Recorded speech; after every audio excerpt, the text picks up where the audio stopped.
Welcome to What's Important to You, the podcast where we explore purpose, passion, and the moments that truly matter.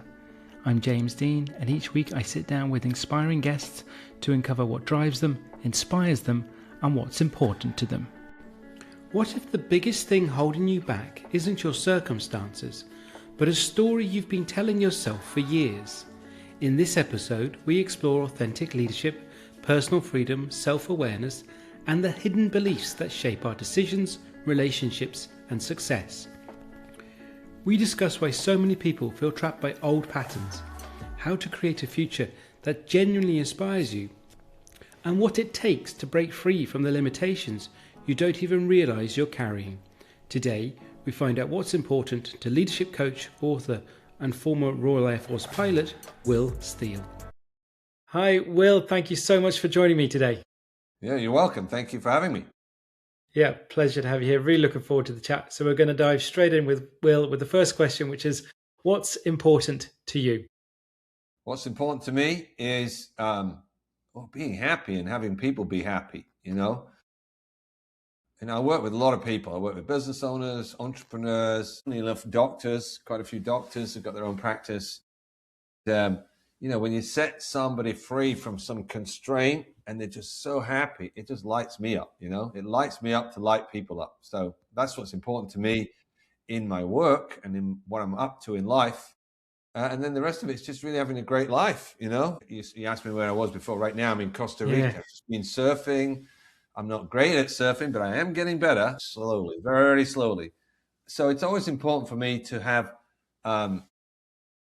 keep expanding my knowledge, whether it be in surfing or right now I'm studying a lot of work in what you call transactional intelligence. And that's like going back to university again. I mean, it's really, it's really studying and it's every week. So you can't fall behind. You've got to, it's like 5, 6, 7, 8 hours of work a week on top of everything else I'm doing.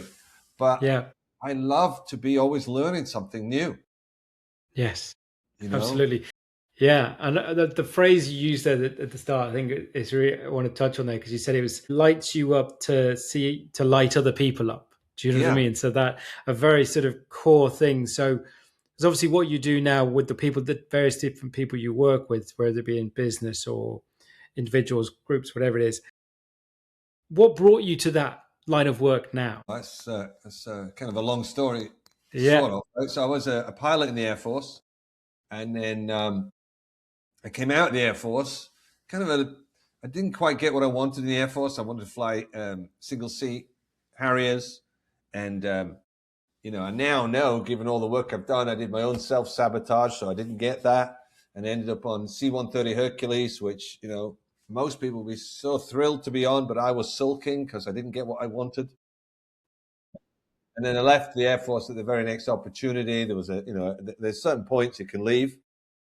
So I left and joined the airlines. I thought, well, if I'm not flying what I want, I might as well get paid a lot of money and, have an easy life and be an airline pilot. But within 2 years of that, I thought, oh man, this is like being a bus driver. This is really not me at all. I just feel like I'm wasting my life. And about that point, I did a transformational self-development program called the Lemont Forum.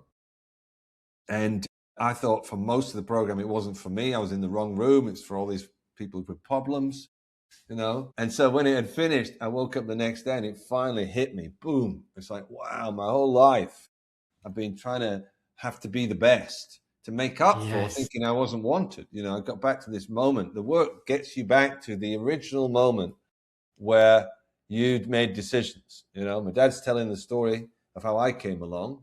He said, we couldn't afford a third baby. Then mum got pregnant. Well, we thought we've got 2 boys already. It'd be nice to have a little girl. And then you popped out. You should have been a girl. And everyone's laughing except me, because the way I heard it as a 3-year-old was I was devastated. Like, they didn't want me. They really didn't want me because they wanted a girl. And I made this declaration like this: I'm the best. And I spent the rest of my life having to be the best. That's why not getting Harriers was so devastating, because that's the best, and I didn't get it. Yeah. So it's no good flying second best. You got to be flying the best, or it isn't it, Given that I decided I have to be. So in this moment, when I saw this, it's like, wow, wait, what? There's a difference between what happened and what I made it mean. What happened? My dad said what he said, but he didn't say we didn't want you. He just said we didn't plan you. And he didn't say we didn't want you because you were a girl. You weren't a girl. We just said you should have been a girl because we were expecting a girl. I was like, wow, I think I would have wanted a girl if I'd had two boys. Doesn't mean I don't love the baby or want the baby when it's a boy. How can you not want your own baby? And I just like all this emotion came up. It was like this epiphany stroke catharsis. All this, that was trapped somewhere just all came out. And it's like, wow.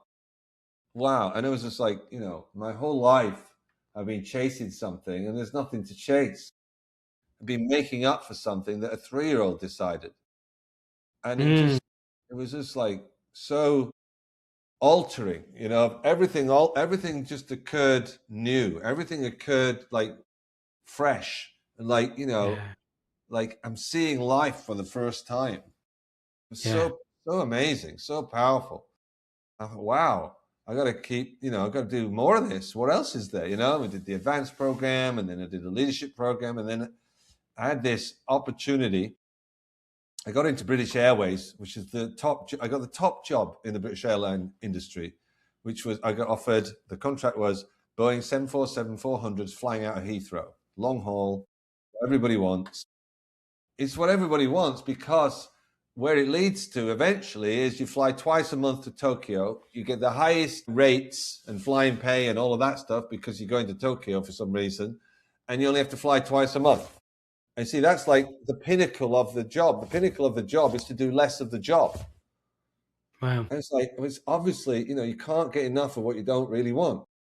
Yes. At the same time, you see, I had the opportunity, I got offered this. They said, will you come and work with us? The company I did this program with. And, it's like starting over a career from the bottom. You couldn't go in and start leading programs. You had to go in and learn how it all works and study it and learn it and start with very small groups and then build up and like that. So I had this dilemma, it's like, I just got into British Airways. It's the best job, right? Or I could go and start over doing this, which I'm very, very about. I love it. It's amazing, And the airline is like, it's good, man. It's like I'm throwing away. I'm at the top of the, where you can get to in that career.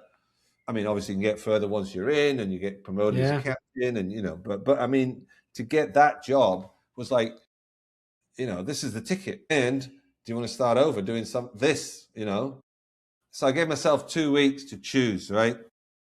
And after 2 weeks, I woke up and I went, okay, I don't know. I just got this analogy. If it was a woman, if it was two women, right? One was really nice. She's kind of wealthy, so you're never, going to be living in a nice house, nice car. She's nice too. She's not nice, she's great. And then there's this other one. There's no money in it, but it's an adventure. And she, you feel alive with her every moment. It's fun. You love it. Okay. All right. Well, that's it. I'm going to start this, leading programs or finding out how to make a difference with people through this transformational work. So I started doing that. I sent my papers into British Airways. They thought I was nuts, but, I said, well, if I'm going to do it, I might as well get on with it, Yeah. And then I started leading programs and bigger programs until finally I got to lead the big program, which is a 3.5-day program, from 9 a.m. till 10, 11 o'clock at night. And I led that all over the world to 90,000 people. In a 15-year period, I was just living on the road. Basically, I flew from one city to the next, lead the program over the weekend, and then Tuesday night was the final session. So Wednesday morning, be flying to the next one. I actually really liked it. I really enjoyed being on the road and meeting a whole bunch of new people or a whole new culture. I go to Bangkok. It's like, wow, these people are totally different. And then you fly off to India, and then you fly to Australia, and then you go to America. And you think, oh, Americans are all the same. They're not. You can be in Boston. It's totally different to being in Philadelphia. Or if you go to the middle of America, or if you go to, Los Angeles, or, you've got to be very, very delicate with the people in Los Angeles. They're very sensitive, to their feelings. Whereas in Boston, it's not like that. They're more like, come on. So it depends where you are. everywhere is different. But after about a day and a half, 2 days into the program, everybody's the same, because we're underneath. Yes. We've got our fears. We've got decisions we've made about ourselves, like I talked about. Everyone's done that. Everyone's living in a reduced reality for what's really Mm. possible. So I loved it when we did that program, and then they all kind of woke up. It's like, whoa, I spent my whole life in a prison cell that I made up. Mm. There's an analogy with fleas in a jar. You put the fleas in the jar, and you've got to put a glass lid on top. So it bangs. They can jump really high, so they bang their head. So after a few days, they don't bang their head. They jump just below, and then you can take the lid off. Now you got trained fleas, because even though they could jump out, they won't jump out because they're afraid if they go any further, they're going to get hurt. And we're like that, and we don't know we're like that. So once you can get to see what's actually going on and how come you are the way you are, boom, there's this freedom that opens up for people. And I loved that. Yeah. So I did that for 15 years, and then 2020 came and the pandemic, and all of a sudden, no live programs. We can't meet together. So the company had a dilemma, what we're going to do. We can't keep all these people on. So I got made redundant, let go, or whatever you want to call it. Yeah. And it was just like, wow, I kind of wanted to do something else. I've done it. I did it for like 21 years working for them. I thought it's time to move on, start my own business, something. But I'd also promised to do this forever. So, it's like, I don't want to break my promise, I don't want to do that. But then, boom, they just said, okay, we have to let you go. Sorry, it's just a commercial decision, And so I was like, it's kind of like, oh, no. Yeah. But at the same time, it's like, oh, this is meant to be.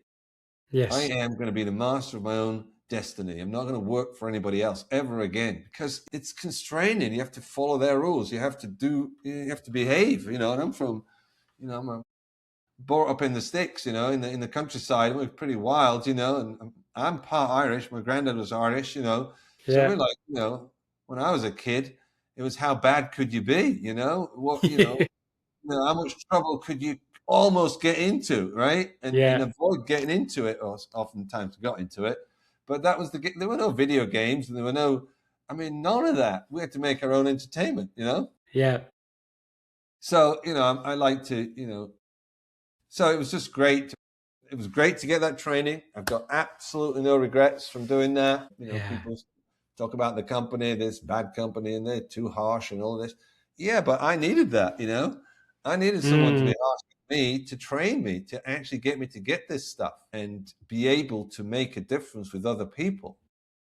So what I got trained in was the ability to take the attention off myself and what am I getting out of this, and switch it to making a difference with the person that I'm working with, Yeah. All about them. It's not about where am I getting to. Like if you're trying to sell somebody something, you're trying to sell them, right? Yep. And we're always trying to sell something. Even if we're just asking somebody to go on a date, we're trying to sort of sell them, But when you're trying to make a difference with somebody, you've got to let go of all of that. It's not about you at all. It's like you are not in the equation. You are, and people say this. I haven't quite had this. I can't remember having this experience, but they say like you disappear. And the closest I don't have this experience of me disappearing. I just had the experience of totally being with this person, and it's them. I'm there with them, And then you can see what's going on with them, and then you can, notice what they're not noticing about what they're saying and how they're being. And that's what we learned. We learn how to interact with people to make a difference, to unlock what's all locked up, And my book is called Free to Lead. And that's the title because, I work with people in the Middle East. Currently, I have my own program. It's called Fitra Leadership. And there's another one now that we did an intermediate step, but it's Fitra Leadership. And the point of that is to get you back to Fitra is this Arabic word that doesn't quite translate in Islam. So it has a Islam connotation. It's like your true essence that God breathed into Adam, right? So it's like your true essence, but it means more than that. Like in nature, if you put a seed in the soil, it knows to grow into a perfect plant. It just knows. That's what we call fitra. You can put the same seed in a different soil, in a different environment, grow it perfectly and in harmony with that environment. Perfectly. Yes. It just does. That's all fitra. So when you talk about leadership and fitra leadership, it's about being able to be your true self no matter what's going on around you. Because when you're being your true self, you're powerful, way more powerful than if you're trying to be like somebody else, or if you're trying to be how you think you're supposed to be. Because then you're not really just being you. You're in your mind and thoughts and thinking about how you need to be versus just being there. So that's why I call it fit leadership. Anyway, I'm leading this program and I realize, I'm this white English guy and they're all Arabic and they're all speaking Arabic. I'm having to have it all translated. They have no idea who I am and they've no idea what it is I'm trying to do. And it just hit me. I was on a train we just led a program in Casablanca in Morocco. And I'm on this train. I need to write a book. Okay, well, what's the book? What are we actually doing here?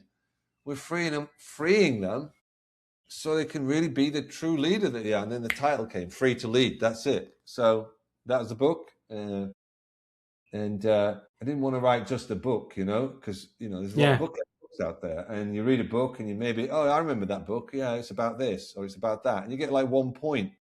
I wanted it to be a book like you can pick it up and you can pick it up again and you can pick it up again when you're going through and experiencing different things in life. And it will get to the bottom of what's going on with you. So, I wrote it and rewrote it and then got to an editor and then we rewrote it again and then we split it into 2 parts. And then, I took 14 months to write and rewrite this book until I got it so that, when people read it, it impacts them. It really impacts you in your life. And the feedback, amazing. My father got the book. He got the audio book, right? Okay. I got him into audiobooks. He's 86. I got him into audiobooks. He can't see very well. And he doesn't like reading. So I got him into audiobooks a couple of years ago. Anyway, I did the audiobook for my book, right?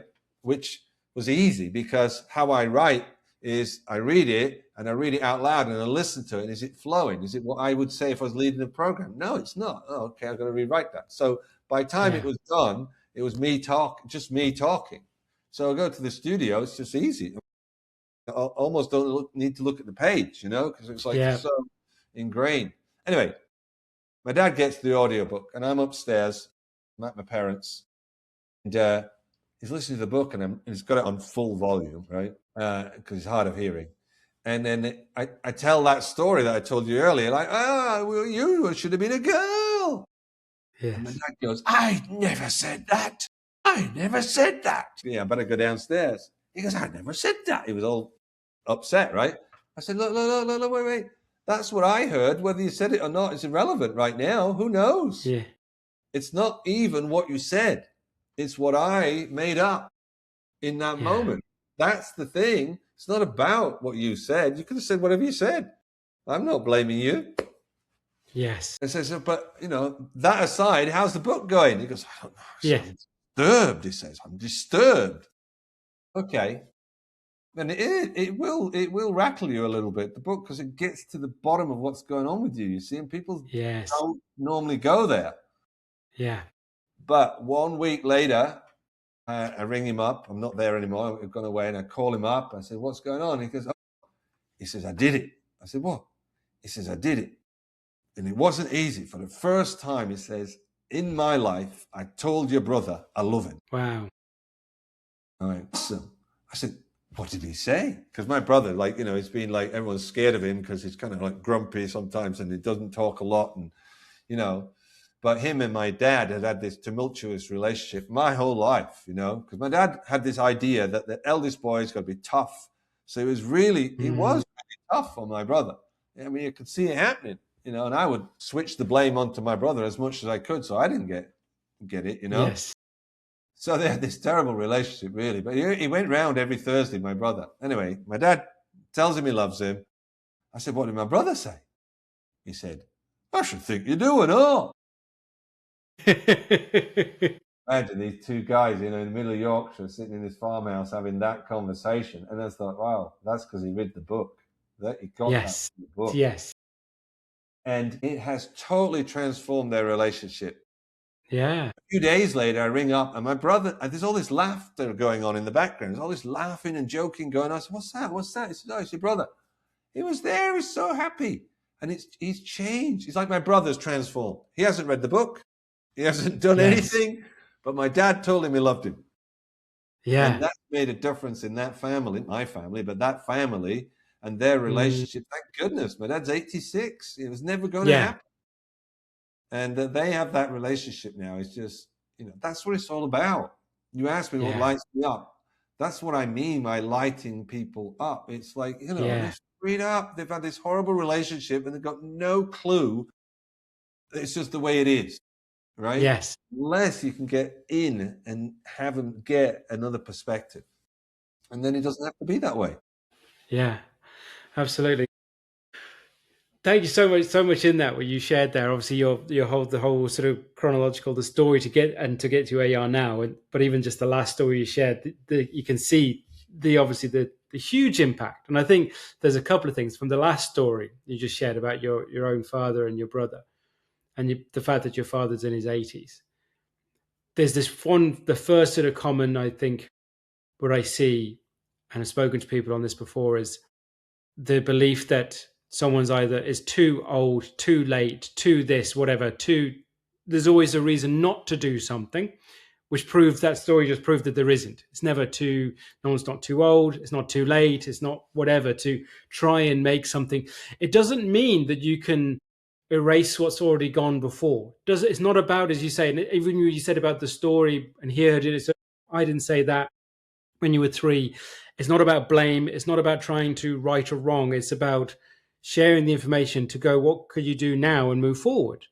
Do Yeah. you know what I mean? So it's not about changing the last 80 years of his life. It's about changing whatever he has relationship now with your brother going forward. So it's not, so imagine if that didn't happen, the Yeah. relationship for however long, God willing, your father has left. Yes. Do you know what I mean? It'd be better than it would have been without that. It's So not the same relationship. It's not the hundred same at percent, all.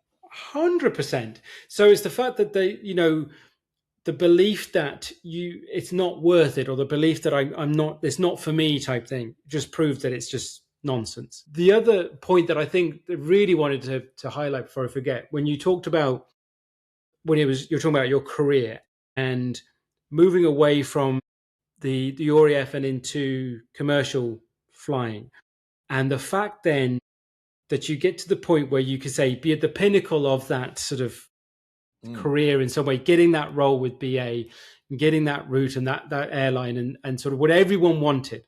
But I think the thing that you said there was, even before you got there, you said, oh, you're doing 2 years or so with airline piloting, and you're like, oh, this is more like driving a bus. And actually, you know what? I'm just going to make as much money as possible for something I don't like. And you're kind of like, and that's the sort of like, wow, because so many people fall into that trap. They kind of go, well, if I've got to do this, I've got to work, I might as well just try and maximize the financial aspect out of it and sort of screw it anyway. But it's kind of like, and you can see the upside from the financials perspective or the status perspective and all those things. But isn't it sort of like a, damn, what, you literally are selling yourself in some ways, aren't you, for Yeah. that, Selling out. and selling out. And you kind of think, and in some ways, what are you selling it? You got the financial side of it. Okay. Yeah. There's that reward, but it's kind of like, does that just continue to eat, continue to sort of like, take away too focused, sometimes maybe too focused on that sort of financial benefit versus, well, what is it really costing you? What is it really taking away from you in those moments? And the fact that the way the analogy you shared about making that decision to go with the training company or to stay with it, it's like that word of the kind of almost the BA was almost the safe, the nice, it'll be fine, it'll be grand. But the other one is like, even the word you said was adventure. And you're kind of like, that's the sort of, so I can see then obviously the experience you had with working with them, and the word you've used a lot of time when you're talking with the people that you work with is that whole thing of freeing and Yeah. getting to them, because the whole thing of being trapped within your own mind or within your own belief systems or within your own whatever you've come up with. And so many people, I'd say, are in that same situation, whether in employment wise or relationship wise or whatever it is. It's thinking, well, if I'm in it, I might as well just, this idea of make the best of it type thing, Yeah. where it's like, so I think that those two things, I think that were really struck for me, that we said about, oh, well, I'm just going to make as much money out of it as possible. It's like, well, there's Yeah. more to life than that, isn't there? It's not to say that it's not important, but there's more to it. Yeah. Well, the problem, yeah. So when I work with entrepreneurs, for example, if money is the motivation, it isn't going to Yeah. last. Yeah. You make 1 million, and it's like, okay, come on then, let's get it to 5 million. Yeah. Okay, man, I'm already working flat out. How am I going to get to 5 million? I could buy everything I want. Why, okay, why would I want more money? So it actually demotivates you if it's just about the money. But if it's about what you love and like, for me, making a difference to as many people as possible, and you try to make as much of a difference you can with as many people as possible and as deep as you can get with people in the time you've got, the money comes. Yeah. It just does. I mean, I can only work with so many people, so how do I deal with that? Well, I have to put the price up so that those people can afford it. Do it. I can't do it any other way. I did get up to 27 clients at one point. I was coaching 27 people in a week. I mean, that's 27 hours of Zoom. It's like, Yeah. like, so I cut that down, and but there's other ways to scale the business. You've got to have employed. My next thing is going to be hiring coaches and training coaches to coach in the way I want them to coach people, so they get the results that we want to get. Yes. But you see, if you do that, it's going to make more money. But you're going to also make more difference with more people. I'm going to be able to, through those other people. So it has to be, or I advise, well, not advise, what to say. I recommend that you find what it is that really lights you up. You find what it is and it's it's not an easy question. No. Like, what do you really want? What really lights you up? What is it for you? By the time you're old and wiry and, you've had a few knockbacks and heartbreaks and failures and this and that and the other, it's like hard to stick your neck out again, because you've got what's in your future is every time you failed in the past. Yeah. So another aspect of the work is to see what it is that's now constraining you from your past. By the way, this is the next book I'm writing. I've already started writing. It's called Go Back to Move Forward. See, you're not able to move forward. What you're seeing in your future is what you're already predicting without you even realizing it. So it's just automatic. So we have to go in the past, find out what is it from your past that's now causing you to see that way. Because there is no future in reality. In reality, there isn't. There's only this moment right now. Yeah. Here. The past is gone. It doesn't exist, but it lives in our conversations about it. And then this, what we call the future, as we predict, it stops us when? Right now in this moment. It's not, it stops me tomorrow. No, it stops me now. So I got to free myself up now by getting what's in the future, get to the past so that the future's open. And then the future's open. I'm excited. I'm excited when? Now. Not tomorrow, not next week. The moment you pay to go on a vacation, the moment you pay to go on holiday, right? You pay the money. The moment you pay it, or they buy the ticket, you buy your ticket for that, let's say Oasis go again, and you get a ticket. The moment you got a ticket, you're excited. Because the moment you have that new future, that's actually, this is the future now I see for myself, it's lighting me up. When? Now. And I'm going to be more and more excited the closer it gets. Yeah. Quite often those things can be an anticlimax when you actually get to them. But it doesn't matter. You've had all this time where you're lit up about it. So how about being lit up about your life? You have to create something that lights you up. And that takes some work. It's not just there's an answer. No, you're you.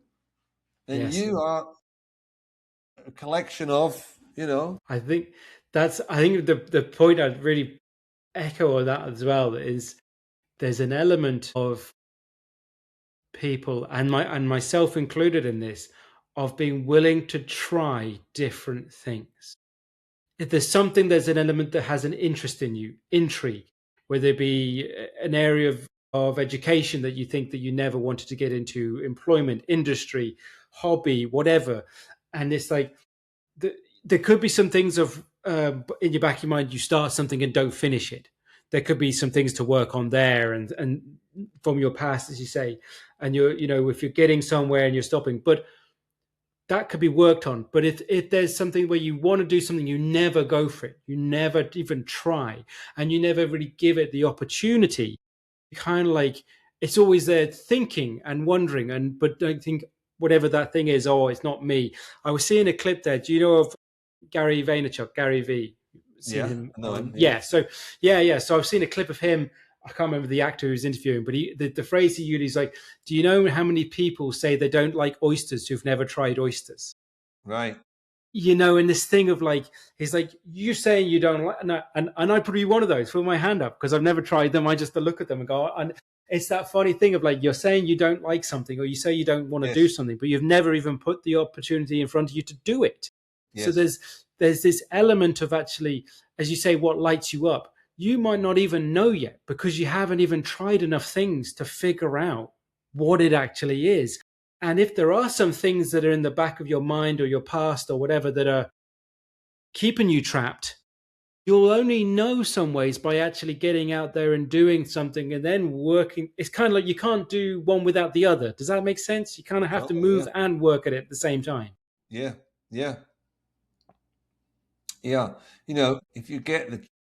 If I get the chance, I worked with this pharmaceutical company in Saudi Arabia, right? And I worked with all the 40 top executives, the heads of departments, CEO, all the C-suite, and the owners of the company. So this is like a big deal. They invited me in.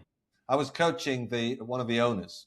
So I said, I went to Saudi to lead a program. I said, look, I'm going. I can just come a couple of days early if you want. I could just do, because there was a lot of dysfunction within the company. Yeah. I said, look, I could do a 2-day training for you. How about that? So she said, yeah, great.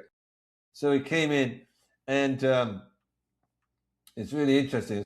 So in 2 days, so I was like, well, what am I going to do? I want to create a new future for these guys, because they don't have a future. They're just going to work, right? And it all looks impossible. The government is their biggest customer, and the government doesn't pay if they don't want to, and so they've got all this like waiting for all this money to come in, cash flow problems, all of this stuff. So I go in, and so there's all this dysfunction, within the company. So I said, okay, what's your biggest, list your 3 top complaints in your department, or the biggest complaint in your department, right? So I had them all do that. And then it took sharing, and this guy came up, he goes, here's my complaint. So some people will communicate, and other people just don't communicate. It's terrible. I said, okay. I said, good. Now, that's how normal people would look at that situation. Nothing wrong with that. I want to give you another way to look at it that will have this training be really powerful for you. He goes, okay. So I said, I'm going to write it on the board. So you write it on the board, it has more of an impact somehow, right? You just speak it. Plus, they're all, English is their second language. So I write on the board, what is it about me that has some people communicate with me and others not? And the guy goes, what? It was like a shocking way to look at the same situation. What is it about me? What do you mean?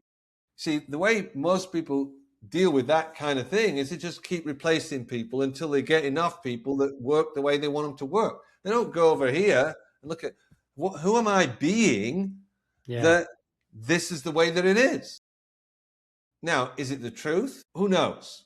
But it gives you a powerful access to something, because I can go, okay, yeah, I'm sort of, whatever it might be. Let's say I'm very judgmental. I realize I'm very judgmental. I suss someone out immediately, and I either like them or I don't like them, or they like this or they like that. So I've made my decision. Wow. How does that impact your relationship with people? How does that impact their ability to approach you when you actually don't like them? You might not say it, but they can sense it. So they don't talk to you, for example. That was an example, and not necessarily the example with that particular person, okay? Yeah. They need to look for themselves. I don't like to give people answers. I like to give people questions like I just said, right? That question, if you really look at it, wow, what is it about me? You know, you can't see that. So you have to really inquire and use the tools to be able to go, oh, and you won't like it. The best insights are the ones you don't like. Yeah. You know, one of my early insights was, God, I'm so judgmental and superior. I think I'm better than everybody else. Man, that's the kind of person I don't like the most. I'm that. And that was like harrowing. That was like a harrowing insight. That was horrible. And it gave me access to something. Not listening to those thoughts. Even Yes. people, actually finding out about people, like who are they, and what do I know? I don't know anything. I've never met them before. It's kind of humbling and Yes. great at the same time. Even though initially it's really horrible. Well, Yes. you've got to see that about you. Yeah. Absolutely. And this is the thing. I think it's a really important point actually to follow up on that is any of this work, and I've spoke to lots of different sort of people in this space, coaches on the show. There's an element of having to accept that this isn't easy. It's worth it. But it's like, moving away thinking this is a nice to have, or this is a lovely thing, or this will be, it powerful, impactful, really positive. But as you say, some challenges in there because it really is because as you say, it's opposed to that, especially in a work environment, and you were saying about that sort of senior position, the perspective is, well, I just need all these people just to do what I want them to do. Yeah. It's about me, directing versus, well, your people, there's elements of, yes, directions, but you need people to fulfill their work and all that sort of stuff. But do you want them to do it because they want to do it and they want to work for you? And it's also the trickle down effect. If the example you said with your father, he changes his behavior, it changes the behavior of your brother. So it's that whole thing of like, if you're in a company situation, if you change your behavior as a manager or a senior person, it will have an impact on how the people below change it. And maybe so there is that continual thing of, but you've got to be able to face up that it's as you say, it's about the individual, it's about me and what are the things that I need to work on. So it takes some balls to kind of to do this stuff, but it is worth it if you really commit to it. Yeah. That's why my book ended up being in two parts, right? The first part is all that stripping away, all the constraints, all the, how come I got stuck in being the way that I am? I'm in like a glass box and I don't realize it's not just got a lid on it, it's got walls on it. It's like facets. There's like lots of walls, ways you're trapped, not, you become what you call you. And then we take all that away and then you're free. Then the second part of the book is now you're able to be you, authentically you. Now create you as a leader, which is not trying to be someone else, it's being you. But then how do you lead as an authentic leader? How, and one of the things to talk about is creating a vision. You create a vision with your people. Now, if you've got the space to do it, if you can do it all together, then they're part of the process. So it's also their vision. It's not just your vision you're imposing on them. We do this here, no, this is what we've all created this together. And that was day 2 of the guys in Saudi Arabia. We created this whole vision. We wouldn't move on until everyone was aligned. We got it all aligned. Everyone thought it was aligned. This one guy puts his hand in, well, I don't think that's quite right because that word there, no, that's not true because we do this. Okay. And people started grumbling. I said, no, wait. We've got to resolve this. This is not my thing. This is all of your thing. Now you can creatively align. You can align, but maybe you'd have said it this way, but can you align on that? And we got it said in a way that he was happy with it and they could align on it. And eventually they all aligned on what it said. This is basically three points that they ended up with, that who they were. And then I said, okay, now I want you to say it. So I had everyone in the room get up and then read it out. And then you could see as they did it, it became more and more theirs. It became more and more, this is who we are. This is what we're Yeah. up to. We're about being this in the world. I mean, you spend most of your life at work. So Mm. why not have, there's no, people talk, work-life balance. No, your Mm. work is life. But that is your life. You do this for most of it. But you're asleep for that much. What have you got? A couple of hours either side of being at work. Well, being at work is your life. That's your life. Have it be great. Have it be awesome. Yes. Why? It's your life. So if you can all create that together, obviously you need to facilitate that, and that's one of the things I like to do. I love to do that because it's a real challenge. You go in and there's no listening, and people are just there because it's a training, and Yeah. you gotta kind of win them over, but you can't do it by being nice to them. You've got to do it by like hitting them between the eyeballs with, what is it about you that blah Yes. blah blah blah blah blah. And then they said, this is challenging, but we love it. Never Yeah. experienced anything like that before. And that allowed me to work with them the next day the way I worked with them until they created that. And it was like in 2 days, what we did was probably like 3 or 4 days work. Yeah. Absolutely. I'm always interested when I talk to people like yourself, because you're so obviously so passionate about what you do, and the people you're trying to help, and whether it be individuals or companies. How do, because obviously then after you got in the 2020 let go from the company you work for, you set up on yourself. How have you balanced it in the sense of then building yourself as a business? How has that worked for you? Is it going out on your own, along with then tying it to the passion you have for the work, but also wanting to make it a sustainable business? What lessons did you sort of take from that part of it? It's gone in and out, really. It went like Yeah. this, up, up, up, up, up, up, up, and then I was like, you know what? I don't like all this advertising and promote myself and think that, I gotta do this differently, So I went through a transition in the last year, and I'm Mm. experimenting. And I got the book, and I'm doing the podcast and stuff. It's starting to formulate into not where I started. Where I started was just, well, I've got to do something, right? I can coach people. Let me just start coaching people and having to reach out and get coaching clients, right? And that was like, it became like a job, So it's not Yes. really a business. It's Yes. basically, I've got myself my own job, and I've got to find the work, and I've got to get the people to pay me, and it's a lot of stress. And you can do it, and I did it, and I was very successful with it. I'm still doing that. I'm still coaching people, but something's evolving where it's more about I don't know. It's more about really helping people. So as an experiment, I niched down to one, which people have been saying, oh, you've got to have one, you've got to have one Mm. industry, and don't do it if you're a coach and all this stuff.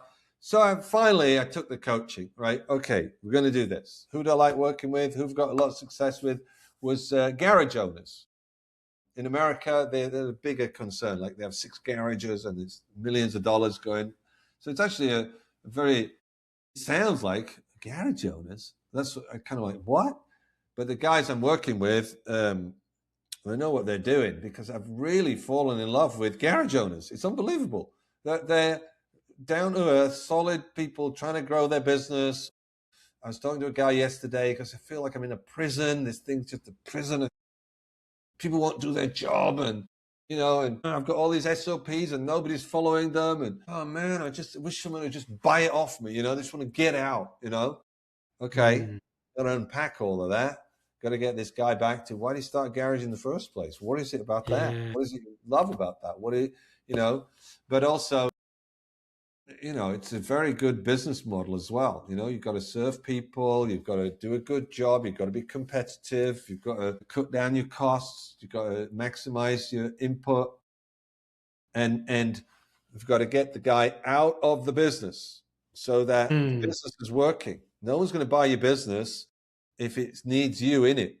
No, because you're not Yes. going to be there, right? So we've got to get you out before you sell it, the business, so that the business is all working, and then you can work on creating more business, and the business grows, creating more business, doing what you do outside of that. So it goes. Then you're selling the business for, if you want to sell it, you want to retire or move on to something else, you're selling it at maximum dollar, you know? So anyway, I'm working with those guys. I like to produce results, right? Yeah. I like producing whatever the results might be, right? You know, when I was for the previous company, one of the results was how many people could we register into the program in a day, you know? And it was about registering people in the program. I never even thought about the money, how much money that's generating. Yes. It was about getting the people in the program, you know? So now working with business owners, it's, you know, it's like, you know, how much can we get this business to be worth so you can sell it and do whatever you want to do next, you know? Yeah. While maintaining the principles that are integrous to you, right? Not selling your Yes. soul to do that. Yeah. Doing it in a way that you're comfortable with, you're happy with. I mean, it doesn't mean you don't work hard, doesn't mean you're sometimes uncomfortable, but the ethics fit you, your ethics, you know? Yeah. And I think that's the thing, and this is where I think the other point that I'd echo, which ties into that, is this work on yourself Yeah. is always there. So yourself, even though you've done the level of training you've done, the amount of work you do with other people, you know, you're trying to help other businesses. Well, so that in turn grows your own business. But there's an element again of like, as you say, you got to a point of coaching, like, oh, I'm just doing a job. I've just created myself a job here. And again, is it going into that sort of set? So it's knowing and remembering to check in with yourself. Is this, you know, am I falling into another trap here? Am I falling back into that glass box you said in a different way? So I think that's the point is, whatever you're doing, you get to a point you think there's no sort of ta-da, I'm done. Do you know what I mean? No, you're never done. You're never done. There's always an element of trying to think another moment to be working on yourself and to something else to unpack. And it's not to say that that it's always going to be as hard as the previous one, but there's always something I think that we can always keep working on, because otherwise we can find ourselves going into that repetitive cycle that we were before. Yeah. Yeah. Well, it's a blessing and a curse all at the same time. We Yeah. human beings, you know, we have to get bored. We, you know, want something new, Yes. you know, and the real trick is to be successful is how do you keep creating newly what's happening? In reality, it is new. Every moment is new.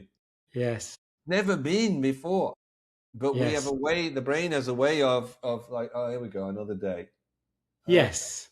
And when Yeah. you're asleep, you're asleep. You are in a cocoon of unconsciousness and you don't get, no, yes, your brain is projecting all of that, but actually life is not the same as it was yesterday. Look, you're missing this, you're missing that, you're not seeing this, you're not seeing the smile on your daughter's face. You know, you're missing it. Or you're Yes. missing that they're missing you because you're so in your head, you're not there. Yeah. Absolutely. Yeah.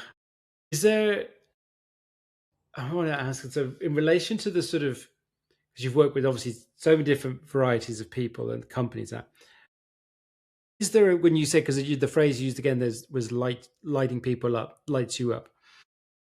What I like to ask people is there anyone, you don't have to obviously name them or anything, but like can you remember the before and after picture of working with someone?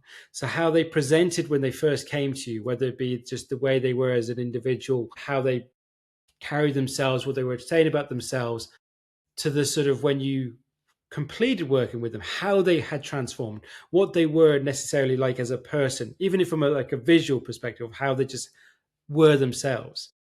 Could you give that difference? Yeah. Well, the person that comes to mind, I was on a call with him yesterday, and when he started working with me, he was working 60, 70 hours a week, trying to keep the lights on in his business. He was in a motor body shop repairs, and it was in the middle of the pandemic, obviously. I just started, right? And there were no cars on the road, so nobody was getting into any wrecks, so there was no business, really. He hadn't done anything for months. He was like really panicking. He was going to have to, you know, he was going to close all his shops down or retract all into one shop. So, and he was really hesitant to take on a coach because it's extra expense. He's trying to save money. Anyway, finally kind of went, okay, fine. And why he came to me wasn't even about the business in the end. It was about sorting out his ex-wife. It was all. So anyway, we had a conversation about that, which often happens, by the way. I work with business owners and we end up talking about their personal life or their family or their teenage son or their this or their that, which is impacting their ability to be fresh and new and in their business and happy about the business, because the rest of life ain't okay, doing all this work and then they're kind of like extra weight on their shoulders. Anyway, Yes. He said, okay. And he wanted to make 2.5 million to keep the lights on. He made 7 million and he got his hours down from 60 to 70 hours a week down to 12. Oh my God. And I spoke to him this week on a call, funnily enough. And he was sharing about he just never goes in the business. He occasionally goes in, shows his face, says hello to everybody, but the business is just running itself. What he loves to do is the car business, right? What he loves to do is build these luxury homes. He's built these like bespoke, beautiful home, and he loves it. He loves doing that construction, right? And the business is just there. And I said, okay, wait a minute. This guy who's talking is not the same guy who came to me 3 years ago, 4 years, whatever it was, 5 years ago. Yeah. He was working 60, 70 hours in his business with his hair on fire, trying to keep the business afloat. Now, listen to him now. He doesn't even go into business and he's making more money than he's ever made. And he's like all expressing himself, building these properties. Yeah. Like, he's not the same human being. No, absolutely. And I think there's so, obviously, again, thank you for sharing that, because there's so much in that. But the thing is, the biggest thing is, I think is, and I've experienced it when people have come to me, they say it's about X. I'm coming to you about this. This is the problem in their head that they're wanting to solve. It rarely is. That might be the manifestation. It's not to say that it's not a thing, or it's not an actual, it's not to dismiss their experience of what they're going through, but it's the layers that you're going into and going, okay, might be the sort of red light that you're seeing right in front of you, but it's the only thing you can see in front of you because of everything else. But there's all this other stuff, all this other shit that's behind you and below you and underneath, as you say. And there's so much of the stuff that people go through, but once you are able to help them with that, as you say, the difference in that man, it's just, I say, it's night and day. Yeah, totally. Incredible. Yeah, absolutely. So much in it what you're sharing, Will. There's a few questions I like to ask everyone who come on the show. And the first one is there a quote or a phrase that's important to you? There is. The one that with that whole inaugural speech from Nelson Mandela, but the actual Orion Mountain. Well, there's a couple. So there's a line in that thing. Nelson Mandela said, which he got from someone else's speech, and I can't remember who it is just off the top of my head. But it's like, you're meant to shine. Don't hold back from fear of the people around you, upsetting them or whatever it is. You're meant to shine. You're a child of God, And as you release yourself from your own fears, unconsciously give those around you permission to release themselves from their fears. In other words, just be your biggest, beautiful self in the world, So I like that. And then another one I like is from Orion Mountain Dreamer. So I was getting them collapsed together. There's a line in there. It's, are you willing to disappoint another to be true to yourself? That's a big one, isn't it? Yeah, I was at the time I first got that, I was in a relationship. I'd been in this relationship with this French girl. Nothing wrong with it. Wonderful. Except I just wasn't like, this is not, who I want to be with for the rest of my life. And she's great. So, it's, one side it's great, and the other side I know it's not really it. And then somebody was saying that poem out and say, you're willing to disappoint another to be true to yourself. It was like a dagger went straight through my heart. It was like, you got me, like a spear, sorry, more than a dagger. Like, yeah. I went, okay, really tough to say that, So, I just, I got to tell you something. I just know we're not meant to be forever, It's just not, She took out this book. She'd been reading this big book called Too Bad to Stay, Too Good to Leave. That was the title. I think that's the title of the book. Yeah. basically she'd been like, and it's a big thick book, so she'd been the same place. So Yeah. by being able to bring it up, we were able to have an amazing conversation, tell the truth, and both get free. Yeah. Yes. Isn't that's so incredible, that story, because it's that, again, whether it's the sort of hang-ups from experiences, life, or whatever, but that the fact that you're both almost thinking that same thing without Yeah. saying it, Yes. because there's the element of like, is it, well, I don't want to necessarily upset the other person. So you think it's actually, you might think it's a positive sort of personality trait, thinking, oh, you like, but as you say, though, it's like, but then as you say, are you really being true to that person? Just because you don't want to upset someone, or you don't want to, that sort of, but it's really about you, because you say, well, actually, I don't want to deal with the feeling of upsetting someone. It's not that I don't want to upset someone. It's just, I'll feel uncomfortable if I upset someone. Do you know what I mean? So it's, Yeah. there's so much in this. It's so much as everything's about ourselves and dealing with these things. And again, that word you said about to be free. Yes. Yeah. 100%. We're very devious. When I dug Yeah. into that whole thing, how I used to behave in relationships, I'd be kind of bad, right, in the relationship, so that they would leave me. Yeah. And they leaving me, I'm still the good guy, I'm not the bad guy who ended the relationship. I would get them to end the relationship. That's why the whole thing, because she wouldn't end the relationship. That's why it took so long. I had to tell the truth in the end, which, that's the lesson. The lesson is just tell the truth. Yes. Yeah. Absolutely. Who would you say have been the biggest influences in your life? Well, I mean, all the way back to school, right? I remember a teacher coming into school, and he said, why I look so amazing and fit is because I go skiing every year. I mean, it was like he didn't look amazing and fit, right? It was like so funny. But then we took me skiing, and that just like, I went from Yorkshire, in a village in Yorkshire, to go skiing in Italy with the school. But I saw people in Mercedes and people in mint coats, fur coats. And like, I thought, wow. I was like, whoa, this is a whole other world.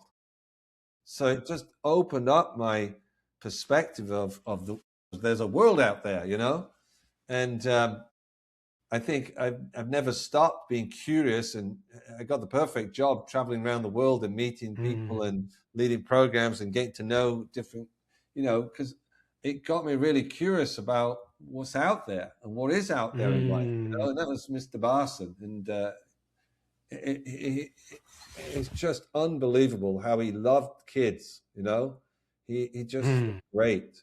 So he had a big influence. And then I have to say, David Ure had a big influence. He led my advanced program. And it's just like, wow, how do you get to be like that? He was so direct. He was so bold and straight. And it was like frighteningly straight, how straight he was with people. How can he dare say that? And he'd say it, what he said to somebody, like, you're hiding something. You're just being so slippery over there. It's disgusting. You think, how can you say that to someone, right? In front of all these people. And then the guy go, yeah, this happened, and it's like, wow, how the hell did he know that? How could he read the person? And so I just wanted to know more and more and more about it. And then I met other mentors and coaches like that, who are, you get trained by people like that. It rubs off, you get it.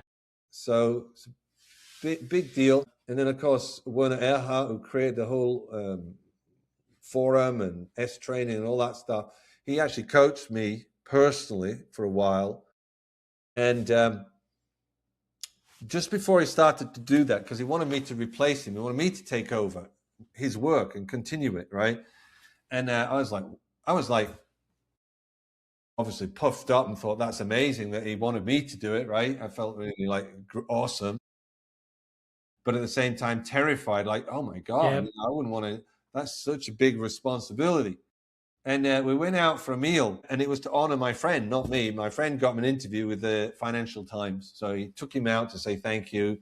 And my friend didn't have a female partner. I said, well, ask him if I could come, And Werner knew me because I was one of the forum leaders. He said, yeah, sure.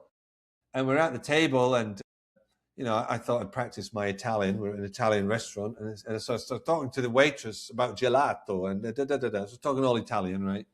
Showing off. And then she went away and goes, "Who was that guy? Jesus, that's not someone who's going to have people queuing up round the block to come and do your program. Holy Moses!" And it was like a dagger through, a spear, like got me. It just nailed me right there and then. And it was like, I was like, but then I kind of came out of it. It was like, wow, that just all shifted. And then I went to the bathroom. I went to the bathroom. In the bathroom, I thought, hang on, what did he just say? I can't even remember what he just said. And I'm like, not the same person now. Whatever it was he just said, So I go back to the table. I said, look, I know you want me to replace you. I can't even remember what you just said. You just said whatever you just said, and it's amazing. And I go to the bathroom, like within 2 minutes, I can't even remember what you just said. How am I going to replace you? And he said this thing. He said, you don't have to remember what I said. What I said will remember you. Yeah. And quite often when he said things, when he said it, you didn't get it, right? But then, like 2 years later, I'm about to say something in the program I'm leading, and then what he said comes to me, and it's so relevant to what's happening right now in the moment. And I don't even know when he said what just came up, but it comes up, So yeah, he had a big influence. Yeah, absolutely. It's that having, someone like having worked with someone like that and having someone like that still now has that impact on you, can still catch you almost, that you, as if you're about to say something that it's almost like they're there because you're about to behave in a way or say something in a way that isn't you. Yes. If we were talking about earlier that you said about yourself being your absolute true self and doing it because it's the way that you would do it, and versus, as you say, doing it from the ego perspective, doing it because you want to. When I'm being a jerk, when you're trying to impress or you're just trying to show off, having that sort of catch it. I someone in your head, 100%. Yeah, powerful. Before I never saw it. I go through life being that jerk, not seeing it, but because he pointed it out in such a, incisive way. Yeah. Loudly in this restaurant, by the way. Like everyone turned around and like, poof, nailed. Yeah. Never, ever gonna, that just, he had a way of saying things that just nailed you. And as such, you don't have to remember it, No. Like it remembers you. I mean, it's 100%. Just there. It becomes just the way it is. Part of it, absolutely.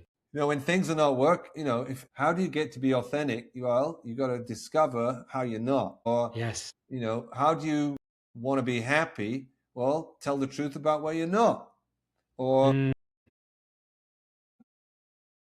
it's a really good question for you all, for everybody listening, right? A really good question comes from Abraham Hicks. You can have anything you want if you speak it. And talk the law of attraction, all that stuff, right? You've got to be able to speak it, visualize it, vibrate it, all that stuff, right? But what if you don't know what you want?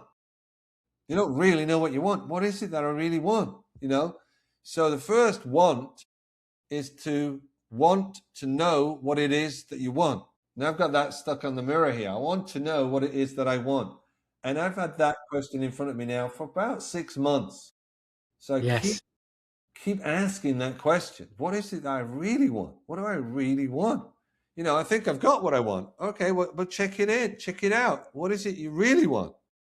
It's one of those questions that's, it's a really good question. It has an answer, but then you can ask the question again, Again, 100%. Absolutely. And I think because then it's like, I think there's so many follow-on questions you can ask yourself as well, as in sense of, is that what I really want? Or is that what I think I want? Because it's going to, there's being influenced by what my parents wanted for me, or what they think is the right thing, my partner, my colleagues. So people think I've been doing X for so long, so everyone expects me. Do you know what I mean? There's so many sort of additional questions we can ask ourselves from that simple question. And I also think it's a really important or powerful question, because there's this, I think there's this like almost dichotomy now with in sense of what we had earlier, the questions of, is it about finance? Is it about material? Is it about Yeah, things? And it's not to say that those things aren't relevant. It's not to say that you can't have a certain way of wanting to live. It's not discounting that. So you can still have what want, but the layer underneath that is like, but is it because you think that's going to make you feel a certain way, or is it, you know what I mean? It's like you, there has to be more than just saying it. It's the layers underneath it and reasons behind it. It's not to say that it's the wrong thing, but is it, you know, what's the reasoning behind it? Because it's more, I think it's also more interesting when you get dig deeper as well.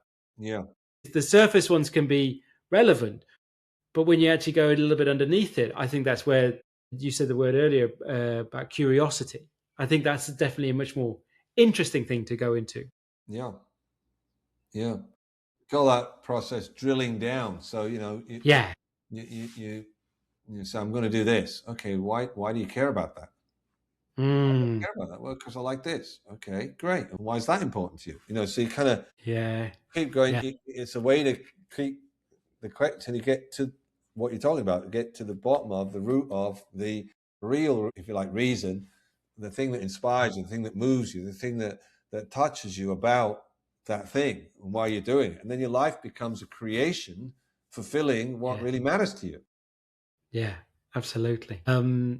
It's been a pleasure to talk to you, Will. It really has. I have one final question for you, though, which is, what's important for your future? For my future, what is important? Good question. Is that I'm really I'm inquiring at the moment into where do I actually really want to live? And am I going to kind of Mm, move around? Like, because I moved out of the UK as a permanent thing. My boys live in Italy, which is nice to go, but I don't really want to live there. I'm in Costa Rica right now, which has got the beach, it's got surfing. I like surfing. It's a totally full body workout when you go. So it's a good way to keep really fit. Um, so what's important for my future is that I have a base where it kind of ticks all the boxes, right? It's it's mm, it's it's what I really want, and then I got to go. Well, why do you really want that? Right? But I'm in the inquiry. I'm checking this out. I'm going to be going to the south of Morocco because you can also surf there, and the water is warm. So um, there. But I think I already prefer here to there, but I'm checking it out to do the thing, due diligence. love So it. what's important for me for my future is that I'm making a difference. I've got a lifestyle that really nurtures me and what I want. And yeah, it's fulfilling, living a fulfilling life. Yeah. 100%. Fantastic. Well, thank you. It's to say, it's been a pleasure to hear your story and what you do and chat to you on the show. I want to make sure that more people know about you, because I'm sure there's more people you want to help and impact. Yeah. So we'll make sure links are in the show notes. But if you'd like to give a shout out now where people can follow and connect with you online. Yeah, they go to willsteele.com. Simple. No E at the end of steel. It's STWL. So willsteele.com. Go to me on LinkedIn profile. I'm on all the socials as well. Will Steele or Will Steele Coaching. If you go to my website, you can, type in there your details and I can reach out to you. If you really want to have your life be working in all parts of your life and you really want it to work, then reach out to me. Also, there's my book that's available on Amazon, and it's free to lead, Unleash Your Hidden Leadership Genius. And Fantastic. I'm Yeah. very, very touched that it's an international bestseller. People are loving it, but I want millions of people to read it Yeah. because if they don't read it, it doesn't make a difference. Well, we'll make sure all the links are in the show notes for where people can get in contact with you, the website, and where they can, and the link to the book as well. So Yeah. again, Will, thank you so much for chatting to me today. Welcome. Thank you for having me. Thanks, James. Thank you.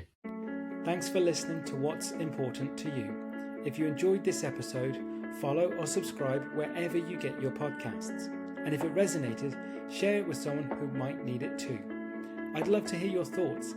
Leave a comment or ask a question, and let's keep the conversation going. I'm James Dean, and I'll be back soon with another real conversation to help you reconnect with what truly matters. Until then, take care and stay curious.